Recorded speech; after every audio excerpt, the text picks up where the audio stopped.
Hola, ¿qué tal? Buenas tardes. Espero que todos ustedes estén muy bien. Estamos nuevamente en un encuentro de la Fundación Atlas. Hoy en un día feriado, pero seguimos conversando con distintos intelectuales, amigos, para tratar de comprender qué sucede en nuestro país. Hoy charlaremos con Germán Ferreira, a quien estoy sumando ahora a la charla. Es abogado, penalista, docente, columnista. Vamos a hablar con él sobre los derechos individuales en la Argentina actual. ¿Cómo estás, Germán? Qué alegría verte. Hola Martín, muy buenas tardes, el placer es mío, un placer Bu- saludarte. Bueno, muchísimas gracias por estar hoy conversando con nosotros, con la Fundación Atlas, un feriado, un día especial en el cual la gente normal descansa y se mantiene alejada, pero a nosotros nos apasiona lo que hacemos, así que estamos acá compartiendo esta charla con vos y tratando de comprender qué es lo que sucede en la Argentina en este día tan particular. Desde luego que sí, comparto plenamente Martín tu apreciación y cuando uno le gusta lo que hace y está siempre en movimiento, es un placer realizar este tipo de actividades. Y dicho sea de paso, te felicito más que nada a vos por tu labor en la fundación, tu labor incansable en esta causa tan importante que es la causa de la libertad que siempre hablamos. Bueno, muchísimas gracias, Germán, y aprovecho en el contexto digamos, valores de trabajo, esta charla sobre los valores del trabajo, sobre el espíritu emprendedor, de saludar a Eduardo Serenellini, que él es el que nos permitió conocernos y compartir distintos programas de él, y bueno, y ahí vimos la cercanía de ideas, ¿no? En términos de valores institucionales, económicos, etcétera, que nos ha puesto en el mismo camino. Y hoy vamos a hablar con vos, Germán. Te presento un poco para la gente que se va sumando. Germán Ferreira es abogado, penalista, él es docente, es columnista de programas de radio, de televisión, especialmente el programa de Eduardo Serenellini que comentábamos hace un rato, a quien le mandamos un fuerte abrazo. Y hoy vamos a charlar con él sobre los derechos individuales en la Argentina actual, ¿no? Y si hay una crisis del Estado de Derecho, ¿no? Y para empezar, para romper el hielo, te pregunto, ¿existe el Estado de Derecho en la Argentina donde vemos una creciente inseguridad desbordada, donde vemos que no hay normas en materia monetaria, en materia donde el 50% de la economía funciona en la informalidad? ¿Cuál es tu visión desde el punto de vista de un abogado al respecto? A mí, Martín, me parece realmente formidable cómo comenzaste a abordar esta temática. A mi modo de ver las cosas, muchas veces se habla del Estado de Derecho, el Estado de Derecho tal cosa, el Estado de Derecho tal otra. En mi impresión personal, el Estado de Derecho está herido de muerte en la Argentina hace mucho tiempo. El Estado de Derecho está herido de muerte en función de lo que ocurre con el avasallamiento del Estado frente a los derechos individuales, y el Estado de Derecho está herido de muerte en lo que tiene que ver cuando alguien que ejerce el derecho todos los días tiene que representar intereses de terceros frente al sistema de justicia. Y de hecho, como bien decís vos, Martín, hay situaciones que son de público y notorio, situaciones cotidianas donde uno puede ver lo que sucede con los derechos individuales. No es menor lo que ocurre con la propiedad privada, no es menor lo que ocurre con la vida, no es menor lo que ocurre con el ejercicio de la industria lícita. Fíjate vos, por ejemplo, cuando se discute con esta nueva tendencia de universabilidad de los bienes, discutir la propiedad privada en la Argentina es el aniquilamiento de la Constitución liberal. Hay una militancia en contrario que entiende que el Estado está por encima del individuo cuando es absolutamente lo contrario. La Constitución argentina, no hay que perderlo de vista, Martín, es de bases profundamente liberales. La Constitución de 1853, los constituyentes pensaron en una Argentina próspera, pujante, que se edificaba en la libertad, en la propiedad privada y en el trabajo. Es decir, discutir la propiedad privada es confrontar abiertamente con el espíritu de la Constitución argentina, que no nos olvidemos que tiene bases concretas. Las bases de la Constitución argentina son la Constitución de los Estados Unidos y obviamente los aportes brillantes de Juan Bautista Alberdi, sobre todo en lo que tiene que ver con su trabajo de puntos de partida, bases y puntos de partida para la organización política de la República Argentina. Y en ese aspecto, algo también que es muy interesante, yo siempre digo que de Alberdi me declaro admirador de un ensayo en particular, que es un ensayo muy escueto, pero de un aporte brillante, que se denomina La omnipotencia del Estado es la negación de los derechos individuales, es la negación de la libertad individual, mejor dicho. Y hace justamente un trabajo, un recorrido, donde Alberdi habla de lo que tiene que ver con el límite sagrado del Estado, que es la libertad individual. Donde se pierde ese sentido de la libertad individual, el Estado pierde su razón de ser. No hay que olvidarse cuál es la función esencial del Estado, es garantizar la seguridad. Cicerón, aquel filósofo de la antigua Roma, siempre mencionaba que la seguridad de la gente es la ley suprema del Estado. Es decir, el Estado tiene como función esencial garantizar la seguridad. Luego, nosotros vemos en casi 170 años de constitución un Estado cada vez más grande y un individuo cada vez más pequeño, que es algo inadmisible. Vos ves que el Estado interfiere en todos los órdenes del ciudadano, pero así tiene un déficit en su función esencial, que es la seguridad, garantizar la seguridad, garantizar la propiedad privada. Hoy fíjate, Martín, lo que ocurre, que a determinadas horas la gente debe cerrar sus negocios y encerrarse en sus casas por miedo a que le roben o miedo a que la maten. E incluso existe una delincuencia marcadamente violenta, que es lo que denomina el doctor Jorge Sandro los delitos críticos, esos delitos que van acompañados de una violencia inusitada, porque muchas veces ocurre lo siguiente, a la gente la intentan robar, la matan y no le roban pertenencias, es decir, ahí se perdió la noción del valor de la vida ajena, que para un Estado es algo esencial. Cuando el Estado no puede garantizar la propiedad, no puede garantizar la vida, pierde su esencia y pierde su razón de ser, que eso es lo que viene ocurriendo de un tiempo a esta parte. Por esa razón uno habla de la crisis del Estado de Derecho. Si el Estado de Derecho no garantiza estos bienes elementales, estos bienes jurídicos fundamentales del hombre, pierde todo sentido. Interfiere en todo lo que no tiene que interferir y es deficitario en lo que realmente debe abocarse.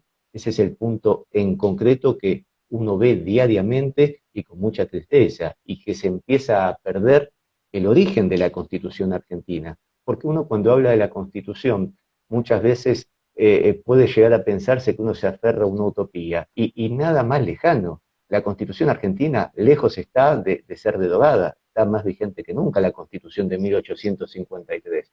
De hecho, fíjate vos, Martín, como más de una vez lo hemos conversado, la Constitución tuvo distintas, por ejemplo, la Constitución del 49 que se derogó, la Constitución de 1957, que es la misma del 53, que incorpora el artículo 14 bis, para luego pasar a la reforma quizás más sustancial, que fue la última del año 1994, pero mantiene la esencia de la Constitución de 1853. Esa es la identidad del Estado argentino, donde se pierde de vista o nos alejamos incluso de los principios del preámbulo, que son la declaración del Estado argentino como nación, hacia dónde apunta, cuáles son sus lineamientos.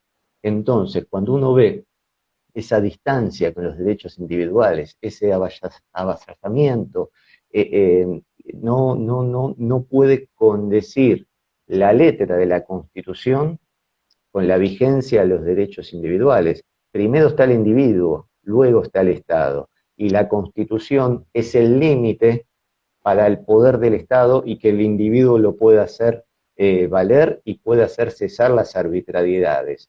Y la historia reciente de nuestro país nos muestra cuestiones que realmente son muy preocupantes, que se atraviesa una época crítica en ese sentido. Sin ir más lejos, lo que ocurrió en el año 2020.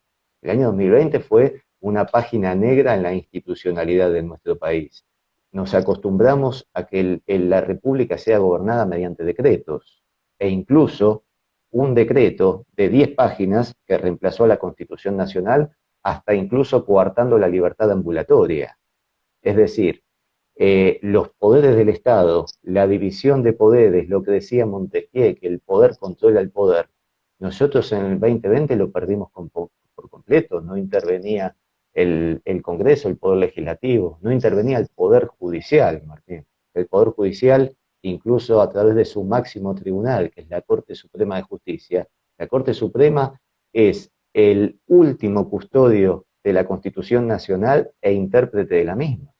Y la Argentina durante 20 años estuvo acéfala de división de poderes, gobernada por decretos, en franca contradicción a la Constitución.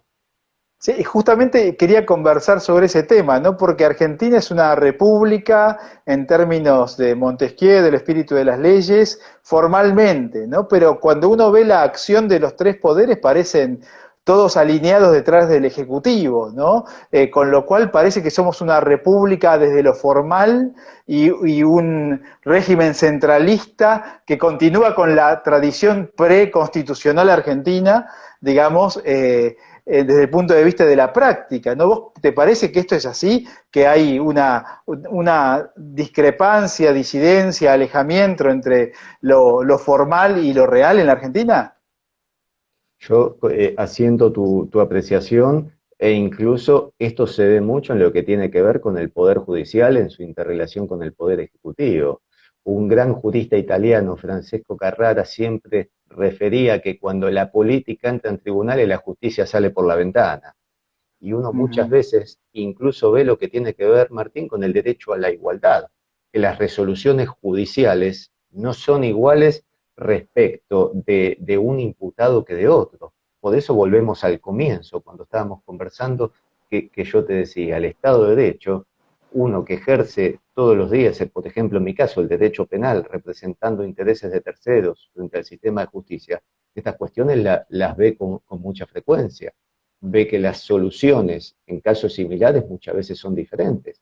Y ahí es donde comienza lo que tiene que ver con los planteos de inconstitucionalidad, porque todo tiene una lógica y tiene una relación. Cuando nosotros planteamos una inconstitucionalidad, tiene que ver con que justamente la resolución o la norma se encuentra reñida con la Constitución Nacional. Y esto lo vemos en diversidad de actos del Estado. Incluso, mira, voy a proponerte un tema que vos manejás muy bien y seguramente tenés pleno conocimiento. Lo que ocurre ahora que esto es reciente con esta distorsión del impuesto al cheque para gravar la renta, lo que tiene que ver con criptomonedas. Es decir, el Estado interfiriendo nuevamente en una operación que ya desde su creación está fijada de una manera que el Estado no lo pueda regular, donde el Estado regula todo, lo que tiene que ver con criptomonedas, su diseño de origen, justamente parte de una desregulación del Estado. Y no obstante eso, se intenta distorsionar un impuesto para grabar una renta que no corresponde y que ya de antemano te digo que es inconstitucional porque viola el artículo 99 de la Constitución. ¿Qué establece el artículo 99? Que el Poder Ejecutivo por vía del decreto, no puede legislar en materia penal, tributaria o electoral. Acá está grabando está legislando en materia tributaria, sin intervención del Congreso de la Nación. Esta serie de actos es lo que se ven con frecuencia y de manera muy recurrente, que es donde uno ve el avasallamiento de los derechos individuales. Y ni hablar lo que tiene que ver con la propiedad privada y más aún con la vida, el derecho a la vida, un derecho de primera generación donde el derecho a la vida, incluso la libertad ambulatoria, Martín. Hoy 20 sujetos cortan todos los accesos y uno queda de rehén dentro de su vehículo. Es decir, esta serie de cuestiones son las que ponen al Estado de Derecho en crisis. Un gran jurista argentino, Carlos Santiago Nino, había realizado un trabajo muy concienzudo y brillante que se llamaba Argentina, un país al margen de la ley, y dejaba planteado lo que tenía que ver con el Instituto de la Anomia, es decir, que las leyes no se cumplen, que el argentino tiene esa práctica, algunos argentinos, por supuesto, Ujú. porque esta nación siempre tuvo un destino de grandeza, que es el que propuso Alberdi.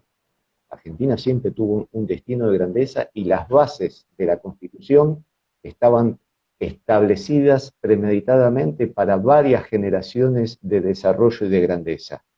Ese era el destino que tenía la nación argentina. Así fue como se estableció la Constitución, incluso lo mismo que sucede con la inmigración. Si vos revisás el artículo 25, ¿qué establecía la Constitución en el artículo 25? Fomentaba la inmigración y según la letra textual de la propia Constitución, el artículo 25 fomentaba la inmigración de aquellos que quieran venir a mejorar la industria y labrar la tierra. Hoy, lamentablemente, esa inmigración, con las excepciones que siempre existen, por supuesto, muchas veces no las ve. Hoy vemos inmigración que viene a la Argentina a cometer delitos. Vemos parte del país invadido por el narcotráfico, la mitad del país que vemos las usurpaciones a la orden del día ante un Estado inerte que no reasume sus facultades punitivas. Es decir, en ese punto es donde se ven que los derechos individuales se encuentran vulnerados a instancias del Estado, que regula lo que no tiene que regular y no interviene en lo que tiene que intervenir. Sí, y te pregunto en este marco, que es apasionante todo las ventanas que vas abriendo de temas vinculados a la misma raíz, ¿no? Por un lado, respecto de los mapuches y las tomas de tierra y todos los problemas que generan especialmente en la Patagonia, pero por el otro lado un tema que asumimos todos y casi por una cuestión de corrección política no nos animamos a cuestionar, que es el tema de las villas miserias o asentamientos. ¿Son una violación de los derechos de propiedad, básicamente? ¿O no? En Buenos Aires, 16% de los habitantes habitan en lo que llamamos habitualmente Villa Miseria o ahora asentamientos, ¿no? Y esto ya no se cuestiona y tal vez sea porque los políticos no quieren perder ese 16% de los votos que ganarían si lo apoyan. ¿Esto es así? ¿Cómo lo ves? Nada es más caro, Martín, que lo que el Estado regala. Ese es un punto central y una opinión que siempre trato de transmitir. Nada es más caro que lo que el Estado regala. El punto en lo que tiene que ver con los asentamientos, con la marginalidad, es lo que vos describís. El Estado le sirve mantener a la gente en esa modalidad. Por esa razón, vos comprás un terreno y tenés mucho esfuerzo, tenés mucho trabajo detrás. En cambio, el Estado utiliza esa situación de marginalidad y de vulnerabilidad. ¿Para qué? Para obtener un rédito político, pero no tiene nada que ver con generarle un espacio de trabajo y donde el hombre pueda repotenciarse y como volvemos a la Constitución y desarrollarse material y espiritualmente. Y eso se ha visto en el vértigo de los últimos años de una manera indisimulable, donde el Estado se nutre del asistencialismo producto de esa situación. ¿Por qué? Porque ese asistencialismo luego se traduce en mejoras políticas y en votos. Lo mismo ocurre con los planes sociales. En los planes sociales hay infinidad de gente que quizás no quiere los planes sociales. Y el Estado lo sumerge en esa situación porque obtiene un rédito político, lo que es inadmisible. Y a partir de ahí es donde se distorsionan los valores de la sociedad. Hoy hay mucha gente que no trabaja y la delincuencia tiene mucho que ver con eso también. Y me hago cargo de lo que digo. Hay una franja en el país que no trabaja, no estudia y tiene un consumo problemático de estupefacientes. Por supuesto que es un caldo de cultivo para situaciones que vienen después. Es decir, todo tiene una relación con lo que ocurre en el país. Y en materia de seguridad, fíjate vos, Argentina va camino a los 200 años de constitucionalismo. Es un país que no tiene moneda, no tiene educación, no tiene seguridad, no tiene defensa exterior. Es decir, algo pasó en ese camino, en ese trayecto. Hay una descomposición moral a gran escala que uno lo ve todos los días, sobre todo lo que tiene que ver con el valor de la vida ajena. Hoy se le bajó el precio a la vida. La víctima negocia con el delincuente que no la maten. Es decir, ¿en qué parte se perdió ese sentido? Hoy la víctima negocia con el delincuente que le lleve las pertenencias y no lo mate. Asesinan a un padre de familia delante de los hijos, a plena luz del día, frente a la pasividad del Estado. Hoy en la Argentina el ciudadano se siente en un permanente estado de indefensión. Lo mismo ocurre con el famoso plan de desarme.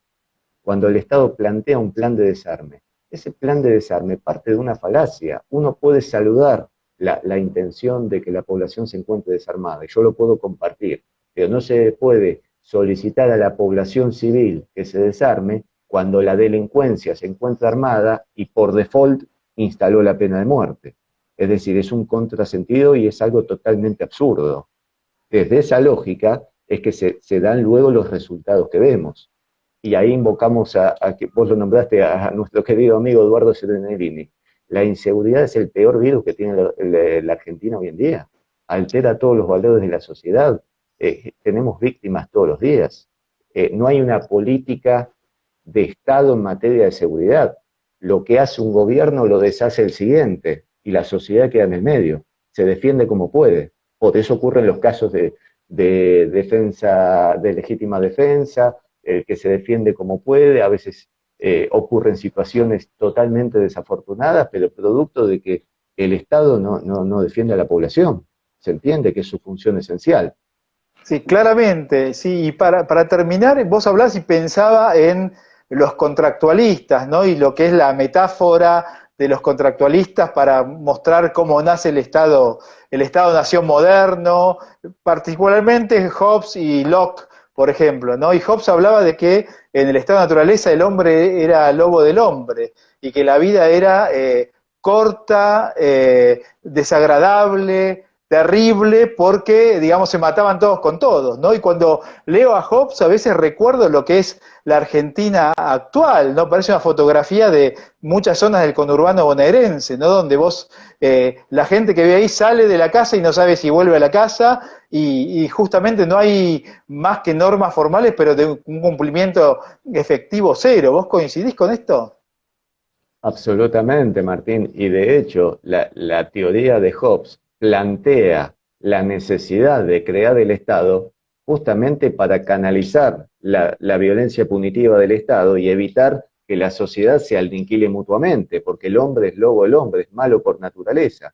Si no creamos el Estado, nos vamos a matar entre nosotros. A partir de ahí tiene razón de ser el Estado. Es decir, para evitar lo que tiene que ver con la violencia generalizada. Locke, desde luego, plantea también la creación del Estado, y Locke tiene un aspecto muy interesante, que es la defensa de la propiedad privada. Y volvemos a lo Exacto. anterior.